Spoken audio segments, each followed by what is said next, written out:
இடைநிலை மற்றும் உள் இடைநிலை தனிமங்கள். ஓகேவா? ஸோ இடைநிலை மற்றும் உள் இடைநிலை தனிமங்கள் நம்ம ஆவர்த்தன அட்டவணையில் பார்த்துருக்குறோம். ஸோ ஆவர்த்தன அட்டவணையில் முதல் 2 தொகுதி தனிமங்களை எஸ் தொகுதி தனிமங்கள்னு சொல்லுவோம். முதல் 2 தொகுதி தனிமங்களை எஸ் தொகுதி தனிமங்கள்னு சொல்லுவோம். ஓகேவா? கவனிங்க. எஸ். இப்போ நீங்கள் ஒன்ஸ் ரீகால் பண்ணிக்கோங்க ஸ்டூடெண்ட்ஸ். ஆவர்த்தன அட்டவணையில் முதல் 2 தொகுதி தனிமங்களை எஸ் தொகுதி தனிமங்கள்னு சொல்லுவோம். அடுத்து இதில் இருக்கக்கூடிய முதல் 2 தொகுதி எஸ் தொகுதினும் 3 to 12 வரை இருக்கக்கூடிய தனிமங்களை டி தொகுதி தனிமங்கள் இடைநிலை தனிமங்கள்னு சொல்லுவோம். அடுத்து 13 to 18 வரை இருக்கக்கூடிய தனிமங்களை நம்ம பி தொகுதி தனிமங்கள்னு சொல்லுவோம். ஓகே, இந்த பி தொகுதி தனிமங்களும் எஸ் தொகுதி தனிமங்களும் சேர்த்து எஸ் தொகுதி தனிமங்களும் பி தொகுதி தனிமங்களையும் சேர்த்து பிரதிநிதித்துவ தனிமங்கள்னு சொல்லுவோம். ஓகே, இந்த 3 to 12 வரை இருக்கக்கூடிய டி தொகுதி தனிமங்களில் மூன்றாவது தொகுதி 6வது வரிசையில் இருக்கக்கூடியது லாந்தனைடுகள். மூன்றாவது தொகுதி 4வது வரிசையில் இருக்கக்கூடியது லாந்தனைடுகள். ஓகேவா? எஸ். ஸோ இடைநிலை தனிமத்துக்கு உள்ளே வரக்கூடிய மூன்றாவது தொகுதி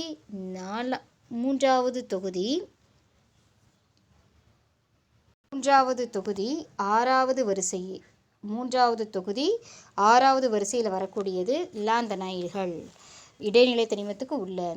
அதே 3வது தொகுதி 7வது வரிசையில், ஓகேவா, 7வது வரிசையில் வரக்கூடிய 3வது தொகுதியில் 7வது வரிசையில் வரக்கூடியது என்ன அப்படின்னா ஆக்டினைடுகள். ஓகேவா? ஸோ இடைநிலை தனிமத்துக்கு உள்ள 3வது தொகுதியில் 6வது வரிசையில் வரக்கூடியது லாந்தனைடுகள். அடுத்து 3வது தொகுதியில் 7வது வரிசையில் இடம்பெற்றிருக்கக்கூடியது ஆக்டினைடுகள். ஸோ இந்த லாந்தனைடுகள் ஆக்டினைடுகள் இடைநிலை தனிமத்துக்கு உள்ளே வர்றதுனால இதை நாம் உள் இடைநிலை தனிமங்கள்னு சொல்லலாம். இப்போது 3 to 12 வரை இருக்கக்கூடிய டி தொகுதி தனிமங்களை இடைநிலை தனிமங்கள்னும், ஸோ அந்த இடைநிலை தனிமத்துக்குள்ளே 3வது தொகுதி 6வது வரிசையில் வரக்கூடிய லாந்தனைடுகள், அடுத்து 3வது தொகுதி 7வது வரிசையில் வரக்கூடிய ஆக்டினைடுகளை நாம் எஃப் தொகுதி தனிமங்கள்னு சொல்லலாம். இந்த எஃப் தொகுதி தனிமங்கள் 3வது தொகுதி 6வது வரிசையில் வரக்கூடிய லாந்தனைடுகளை 4F தொகுதி தனிமங்கள்னும் 4F தொகுதி தனிமங்கள்னும் 4F பிளாக் தனிமங்கள்னும், அடுத்து 3வது தொகுதி 7வது வரிசையில் வரக்கூடிய ஆக்டினைடுகளை 5F தொகுதி தனிமங்கள்னும் சொல்லலாம். ஸோ இப்போ அந்த லாந்தனைடுகளும் ஆக்டினைடுகளும் இடைநிலை தனிமத்துக்கு உள்ளே வர்றதுனால உள் இடைநிலை தனிமங்கள்னு சொல்லலாம். இந்த உள் இடைநிலை தனிமங்கள் லாந்தனைடுகள் ஆக்டினைடுகளை பற்றி படிக்கிறோம். இந்த லாந்தனைடுகள் ஆக்டினைடுகளை எஃப் தொகுதி தனிமங்கள்னு சொல்லுவோம். டி தொகுதி தனிமமான இடைநிலை தனிமத்துக்குள்ளே வர்றதுனால இதை உள் இடைநிலை தனிமங்கள்னு சொல்கிறோம். ஆவர்த்தன அட்டவணையில் 3ஆம் தொகுதியிலிருந்து 12ஆம் தொகுதி வரை இருக்கக்கூடிய அந்த நடுப்பகுதியில் இருக்கக்கூடிய தனிமங்களை நாம் இடைநிலை தனிமங்கள்னு சொல்லலாம். இந்த இடைநிலை தனிமங்கள் மற்றும் உள் இடைநிலை தனிமங்களை பற்றி தான் இந்த லெசனில் நாம் பார்க்க போகிறோம். ஓகேவா ஸ்டூடெண்ட்ஸ்? பாருங்கள். உலோக தனிமங்கள் தங்களது நடுநிலை அல்லது நேர் அயனி நிலையில் பகுதியளவு நிரப்பப்பட்ட டி அல்லது எஃப் கூடுகளை பெற்றிருப்பின் அவைகள் பொதுவாக இடைநிலை உலோகங்கள்னு சொல்லலாம். ஓகேவா? ஸோ ஏதாவது ஒரு உலோகம் இருக்குதுன்னா தங்களது நடுநிலை மற்றும் நேர் அயனி நிலையில் அந்த உலோகம் அதனுடைய எலக்ட்ரான் அமைப்பு எழுதணும்னா பகுதி அளவு நிரப்பப்பட்ட டி ஆர்பிட்டால்கள் இருந்தால் அதை டி தொகுதி தனிமங்கள்னும், பகுதியளவு நிரப்பப்பட்ட எஃப் உட்கூறுகளை பெற்றிருந்தால் அதை எஃப் தொகுதி தனிமங்கள்னு சொல்லலாம். அதை பொதுவாக இடைநிலை உலோகங்கள்னு சொல்லலாம். ஓகேவா? ஒரு உலோக தனிமம் அதனுடைய நடுநிலை அல்லது நேர் அயனியில் பகுதியளவு நிரப்பப்பட்ட டி அல்லது எஃப் கூடுகளை பெற்றிருந்தால் பொதுவாக அதை இடைநிலை உலோகங்கள்னு சொல்லலாம். ஸோ பொதுவாக ஒரு உலோகம் தன்னுடைய இணைதிறன் கூட்டில் பகுதியளவு நிரப்பப்பட்ட டி ஆர்பிட்டால்களை பெற்றிருந்தால் அது டி தொகுதி தனிமங்கள் இடைநிலை தனிமங்கள்னும், ஒரு உலோகம் அதனுடைய இணைதிறன் கூட்டில் பகுதியளவு நிரப்பப்பட்ட எஃப் உட்கூறுகளை பெற்றிருப்பின் அதை உள் இடைநிலை தனிமங்கள் எஃப் தொகுதி தனிமங்கள்னு சொல்லலாம். இப்படி இருக்கக்கூடிய அந்த தனிமங்கள் நேர் அல்லது நடுநிலை நிலையில் மட்டும்தான் இருக்கும். இப்படி இருக்கக்கூடிய தனிமங்களில் பொதுவாக இடைநிலை தனிமங்கள்னு சொல்லலாம். ஒரு தனிமம் இணைதிறன் கூட்டில் ஒரு தனிமம் நடுநிலை அல்லது நேர் அயனியாக இருக்கும்போது இணைதிறன் கூட்டில் பகுதியளவு நிரப்பப்பட்ட டி ஆர்பிட்டால்களை பெற்றிருந்தால் அதை டி தொகுதி தனிமங்கள்னும், பகுதியளவு நிரப்பப்பட்ட எஃப் உட்கூறுகளை இறுதியாக பெற்றிருக்கக்கூடிய தனிமங்கள் உள்ளிடைநிலை தனிமங்கள்னு சொல்லலாம். பொதுவாக ரெண்டையும் கலெக்டிவாக இடைநிலை தனிமங்கள்னு சொல்லியிருக்காங்க. இந்த வரையறை வந்து பார்த்திங்கன்னா லாந்தனைடு மற்றும் ஆக்டினைடுகளையும் உள்ளடக்கியதுன்னு சொல்லியிருக்காங்க இல்லையா. ஐயுபாக் வரையறையின் படி பார்த்திங்கன்னா ஒரு தனிமத்தின் அணுவானது முழுவதும் நிரப்பப்படாத டி உட்கூறினை பெற்றிருந்தாலோ அல்லது அத்தனிமம் உருவாக்கும் நேர் அயனியானது முழுவதும் நிரப்பப்படாத டி உட்கூறுகளை பெற்றிருந்தாலோ அந்த தனிமத்தை இடைநிலை உலோகம்னு சொல்லலாம். ஓகேவா. ஒரு உலோகம் இருக்குது, அதனுடைய இணைதிறன் கூட்டில் அது நேர் அயனியாக இருக்கும்போது அதனுடைய உட்கூட்டில் முழுவதும் நிரப்பப்படாத டி உட்கூடை பெற்றிருந்தாலோ அல்லது நிரப்பப்படாத டி உட்கூறினை பெற்றிருந்தாலோ, முழுவதும் நிரப்பப்படாத டி ஆர்பிட்டல் வந்து முழுவதும் நிரப்பப்படலை, அடுத்து முழுவதும் நிரப்பப்படலைன்னா பாதி அளவு நிரப்பப்பட்ட டி ஆர்பிட்டாலே பெற்றிருக்கும். அந்த மாதிரி இருந்துச்சுன்னா அந்த தனிமங்களை அந்த உலோகத்தை எல்லாமே இடைநிலை உலோகங்கள்னு சொல்லலாம். ஸோ தனிம வரிசை அட்டவணையில் மையப்பகுதியில் இருக்குது. எஸ் தொகுதி தனிமத்துக்கும் பி தொகுதி தனிமத்துக்கும் இடையில இடம்பெற்றிருக்கிறதுனால இதனுடைய பண்புகள் அதிக வினைதிறன் மிக்க எஸ் தொகுதி உலோகங்களுக்கும் பெரும்பாலான அலோகங்கள் இடம்பெற்றிருக்கக்கூடிய பி தொகுதி தனிமங்களுக்கும் இடைப்பட்டு காணப்படும். ஸோ அதிக உலோகங்களை கொண்ட எஸ் தொகுதி தனிமங்களுக்கும் அதிக அலோகங்களை கொண்ட பி தொகுதி தனிமங்களுக்கும் இடையில இந்த டி தொகுதி தனிமங்கள் இருக்கிறதுனால இந்த உலோகம் மற்றும் அலோக பண்புகளுக்கு இடைப்பட்ட பண்புகளை இந்த டி தொகுதி தனிமத்தில் இருக்கக்கூடிய உலோகங்கள் பெற்றிருக்கும். ஓகேவா. ஸோ 11வது தொகுதி தொகுதி தவிர்த்து பெரும்பாலான இடைநிலை உலோகங்கள் எப்படி இருக்கும் அப்படின்னா கடினமானவையாக இருக்கும். 11வது தொகுதி தனிமங்கள் என்ன அப்படின்னா காப்பர், கோல்டு, சில்வர், ராஞ்சியம். இதெல்லாம் வந்து பார்த்திங்கன்னா காப்பர், கோல்டு, சில்வர் இதெல்லாம் வந்து பார்த்திங்கன்னா 11ஆம் தொகுதியில் இருக்கக்கூடிய தனிமங்கள். மேலேருந்து கீழே பார்த்தா தெரியும். 11வது தொகுதியில் இருக்கக்கூடிய தனிமங்களை தவிர்த்து பெரும்பாலான இடைநிலை உலோகங்கள் எப்படி இருக்குன்னா கடினமானவையாக இருக்கும், அதிக உருகுநிலை உடையதாக இருக்கும்னு சொல்கிறாங்க. சரி, இடைநிலை உலோகங்களான இரும்பு, தாமிரம். ஸோ இரும்பு Fe, தாமிரம் Cu. ஓகேவா. இது வந்து என்ன ஆகுனா மனித நாகரிக வளர்ச்சியில் மிக முக்கிய பங்கு வகிக்குதுன்னு சொல்லியிருக்காங்க ஸ்டூடெண்ட்ஸ். பெரும்பாலான இடைநிலை தனிமங்கள் பல முக்கிய பயன்பாடுகளை கொண்டிருக்கு ஸ்டூடெண்ட்ஸ். டங்ஸ்டன். நெக்ஸ்ட்டு நம்ம பார்க்குறது டங்ஸ்டன் W. இந்த டங்ஸ்டன் எதுக்கு பயன்படுதுன்னா டங்ஸ்டன் விளக்குகளில் காணப்படும் மின் இழைகளில் இருக்குது. Next titanium. Ti அப்படிங்கிறது டைட்டானியம். இந்த டைட்டானியம் செயற்கை மூட்டுகள் தயாரிக்கல பயன்படுது. நெக்ஸ்ட்டு மாலிப்டினம்னா MO அப்படிங்கிறது மாலிப்டினம். இந்த மாலிப்டினம் எதுக்கு பயன்படுதுன்னா கொதிகலன்களில் பயன்படுது. So next platinum. PTங்கிறது பிளாட்டினம். வினைவேகவியலில் முக்கிய பங்கு வகிக்குது. மேலும் பல உயிரியல் அமைப்புகளில் முக்கிய பங்காற்றுது. எடுத்துக்காட்டாக பார்த்திங்கன்னா ஹீமோக்ளோபினில் காணப்படக்கூடிய இரும்பு, வைட்டமின் B12 நல்லா கவனிக்கிற ஸ்டூடெண்ட்ஸ். ஹீமோக்ளோபினில் காணப்படக்கூடிய இரும்பு, ஹீமோக்ளோபினில் என்ன இருக்குது? இரும்பு, Fe இருக்குது. அதே மாதிரி விட்டமின் B12 காணப்படக்கூடிய கோபால்ட். விட்டமின் B12 என்ன உலோகம் இருக்குது? கோபால்ட். ஸோ இதெல்லாம் வந்து பார்த்திங்கன்னா முக்கிய பங்கு வகிக்குது. ஓகேவா. ஸோ இடைநிலை உலோகங்கள் இரும்பு, தாமிரம், இரும்பு Fe, தாமிரம்ங்கிறது Cu மனித நாகரிக வளர்ச்சியில் முக்கிய பங்கு வகிக்குது. பெரும்பாலும் இடைநிலை தனிமங்கள் பல முக்கிய பயன்பாடுகளை கொண்டு இருக்குது. டங்ஸ்டன் விளக்குகளில் பயன்படுது. டைட்டானியம் செயற்கை மூட்டுகள் தயாரிக்க பயன்படுது. மாலிப்டினம் கொதிகலன்களில் பயன்படுது. பிளாட்டினம் வினைவேகையில் பயன்படுது. ஸோ பல உயிரியல் அமைப்புகளையும் முக்கிய பங்கு வகிக்குது ஸ்டூடெண்ட்ஸ். ஹீமோக்ளோபின் பார்த்திங்கன்னா இரும்புலையும், விட்டமின் B12 கோபால்ட்லையும், விட்டமின் B12 கோபால்ட்டும் இருக்குது. ஸோ இந்த பாடத்தில் நம்ம டி தொகுதி தனிமங்கள் குறிப்பாக 3D வரிசை தனிமங்களுடைய பண்புகளும் வேதிவினைகளும் கொடுத்துருக்குறாங்க. அது மட்டும் இல்லாமல் பொட்டாசியம் பெருமாங்கனேட் அப்படின்னா KMnO4, பொட்டாசியம் டைக்ரோமேட் அப்படின்னா K2Cr2O7. Potassium பெருமாங்கனேட்னா KMnO4, potassium டைக்ரோமேட்னா K2Cr2O7 ஆகியவற்றினுடைய முக்கியத்துவத்தையும் அதனுடைய சேர்மங்களை பற்றியும் பார்க்க போகிறோம். ஓகேவா. இதுக்கப்புறம் F தொகுதி தனிமங்களை பற்றியும் நம்ம இந்த லெசனில் பார்க்கலாம். ஓகேவா? எஸ். ஸோ தனிம வரிசை அட்டவணையில் டி தொகுதி தனிமங்களுடைய இடத்தை பார்க்கலாம். பாருங்கள் ஸ்டூடெண்ட்ஸ், டி தொகுதி தனிமங்கள் பின்வரும் வரிசைகளை உள்ளடக்கியதுன்னு கொடுத்துருக்காங்க. ஸோ அப்போ டி தொகுதி தனிமங்கள் அப்படின்னா ஆவர்த்தன அட்டவணையில் பார்க்கும்போதே தெரியும். ஸோ 3 நல்லா பாருங்கள் ஸ்டூடெண்ட்ஸ், ரொம்ப இம்பார்ட்டண்ட், ரொம்ப சிம்பிள். 3ஆம் தொகுதியிலிருந்து 12ஆம் தொகுதி வரை இருக்கக்கூடிய தனிமங்கள் தான் டி தொகுதி தனிமங்கள். ஓகேவா?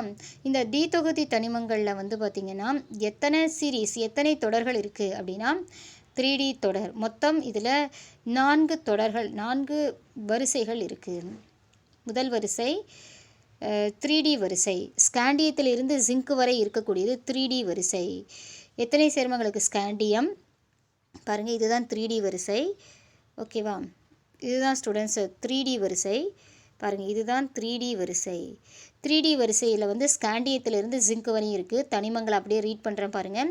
Scandium, titanium, vanadium, chromium, manganese, iron, cobalt, nickel, copper, zinc. ஓகேவா? மொத்தம் 10 தனிமங்கள் 3D வரிசையில் இருக்குது. பாருங்கள், scandium, titanium, vanadium, chromium, manganese, iron, cobalt, nickel, copper, zinc. நல்லா மெமரி பண்ணிக்கோங்க. இது 3D வரிசை. மொத்தம் 10 தனிமங்கள் இருக்குது. அடுத்து 4D வரிசை. ஸோ அடுத்து இதுதான் 4D வரிசை. இந்த 4D வரிசை, இது வந்து 4D வரிசை ஸ்டூடெண்ட்ஸ். இந்த 4D வரிசையிலேருந்து பார்த்திங்கன்னா இதுலேயும் 10 தனிமங்கள் இருக்குது. எட்ரியத்திலிருந்து கேட்மியம் வரைக்கும் இருக்குது. எட்ரியத்திலிருந்து கேட்மியம் வரைக்கும் 10 தனிமங்கள் இருக்குது. பாருங்கள் ஸ்டூடெண்ட்ஸ், என்னென்ன தனிமங்கள் இருக்குதுன்னு பாருங்கள். எஸ். ஸோ என்னென்ன தனிமங்கள் இருக்குதுன்னு பாருங்கள். எட்ரியம், ஜிர்கோனியம், இசட்டார் அப்படிங்கிறது ஜிர்கோனியம், என்பி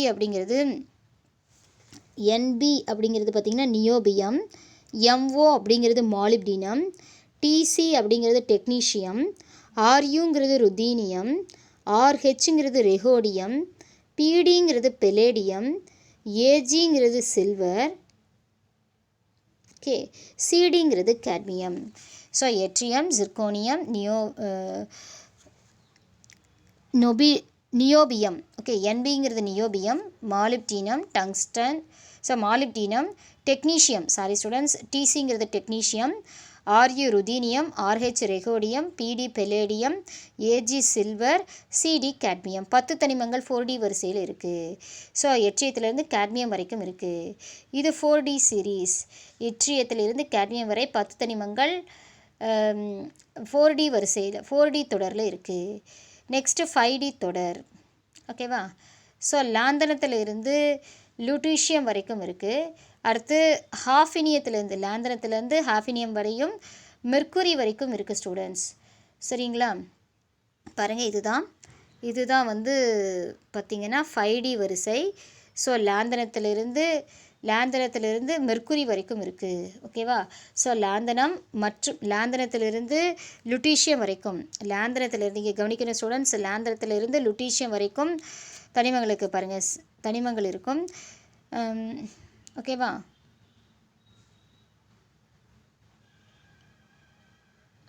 ஸோ லாந்தனத்திலிருந்து லுட்டீசியம் வரைக்கும் 14 தனிமங்கள் இருக்கும். அடுத்து ஹாஃபினியத்திலிருந்து மெர்க்குரி வரைக்கும் தனிமங்கள் இருக்குது ஸ்டூடெண்ட்ஸ். ஸோ அதனால் கொடுத்துருக்காங்க லாந்தனத்திலிருந்து ஹாஃபினியம் முதல் மெர்க்குரி வரை இருக்குது. ஸோ இதில் வந்து பார்த்திங்கன்னா எத்தனை தனிமங்கள் இருக்குதுன்னா மொத்தம் லாந்தனத்தை விட்டுட்டு ஹாஃபினியத்திலேருந்து மெர்க்குரி வரைக்கும் 10 தனிமங்கள் இருக்குது. ஓகேவா? இது வந்து 5D தொடர்னு சொல்லுவாங்க. ஓகேவா? நெக்ஸ்ட்டு வந்து பார்த்திங்கன்னா 6D தொடர். 6D தொடர்னால் கடைசியாக இருக்கிறது. இதுதான் 6D தொடர். ஆக்டீனியத்திலிருந்து லாரான்சியம் முடிய, அப்புறம் நெக்ஸ்ட்டு ரூதர்ஃபோரியத்திலிருந்து கோப்பரிஞ்சியம் வரைக்கும் இருக்குது. எஸ். சரி, நீங்கள் 5D தொடரை பாருங்கள். அடுத்து 6D தொடரை பார்க்கலாம். 5D தொடரில் பாருங்கள் lanthanum. So LA lanthanum. Next கீழே இருக்கிறது பாருங்கள் லாந்தனம்.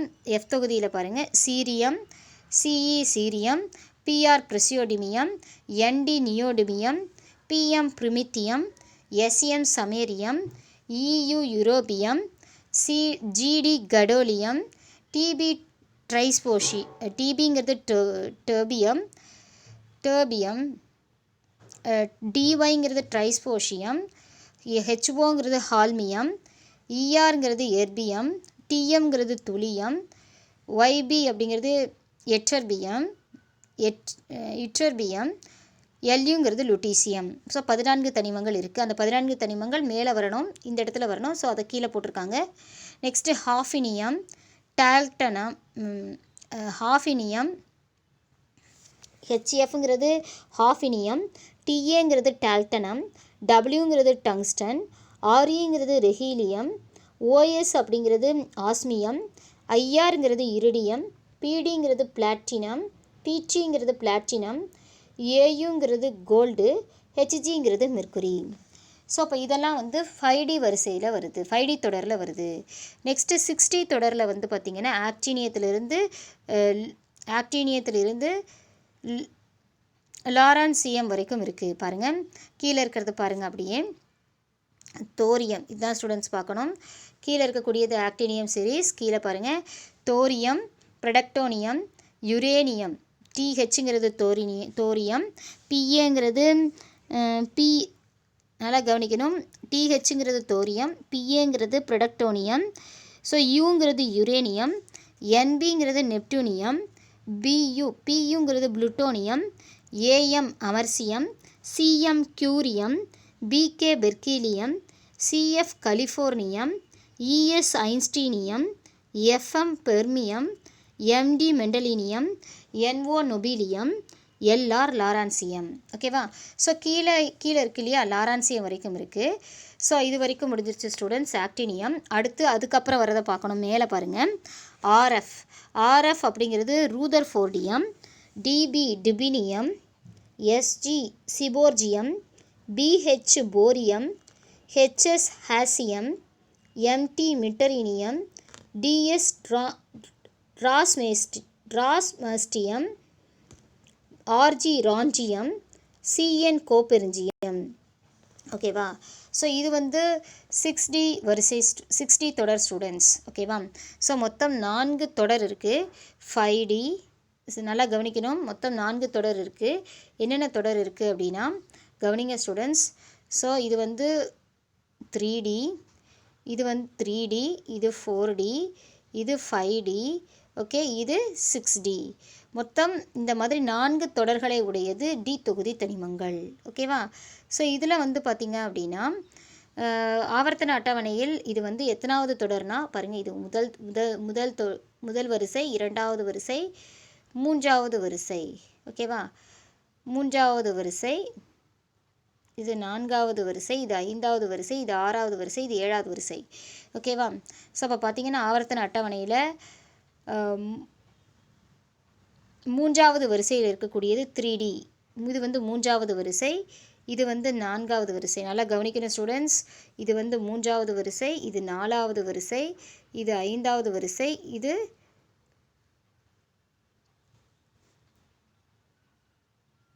நல்லா கவனிக்கணும். வரிசையை நல்லா கவனிங்க. இடமிருந்து வலமாக செல்லக்கூடியது வரிசை. முதல் வரிசையில் ஹைட்ரஜனும் ஹீலியமும் இருக்குது. 2வது வரிசையில் lithium, beryllium, boron, carbon, hydrogen, oxygen, fluorine, neon இருக்குது. 3ஆம்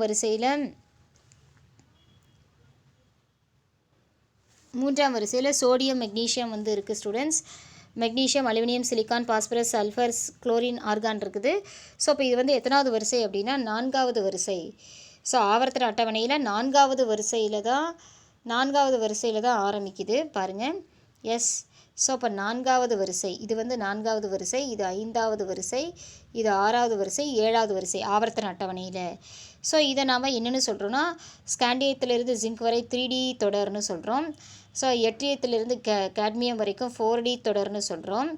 லாந்தனத்திலிருந்து மெர்க்குரி வரைக்கும் அது பார்த்திங்கன்னா 5D தொடர்னு சொல்கிறோம். நெக்ஸ்ட்டு ஆக்டினியத்திலிருந்து கோப்பரஞ்சி வரைக்கும் 6D தொடர்னு சொல்கிறோம்.